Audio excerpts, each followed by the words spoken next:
al-qarib. Ya'ni Alloh taolo bandalariga yaqin.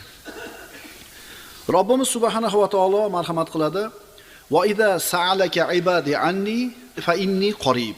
Ujibu da'wata ad-da'i idza da'an, falyastajibu li va liyu'minu bi la'allahum yarshudun." Bandalarim sizdan ey Muhammad alayhisalom, men haqimda so'rasalar, men ularga yaqinman. Fa inni qarib. Men yaqinman. Menga duo qilgan paytlarida duogo'ylarning duosini ijobat qilaman. Bas haq yo'lga yurishlari uchun ular ham mening da'vatimga javob qilsinlar va menga iymon keltirsinlar. Qur'oni Karimda Alloh taoloni 10 dan ortiq o'rinda yas'alunaka deb boshlaydigan oyatlari bor. Yas'alunaka anis-sa'a. Sizdan qiyomat soati qachon bo'lishiga haqida so'raydilar. Va yas'alunaka anil khamri wal maysir.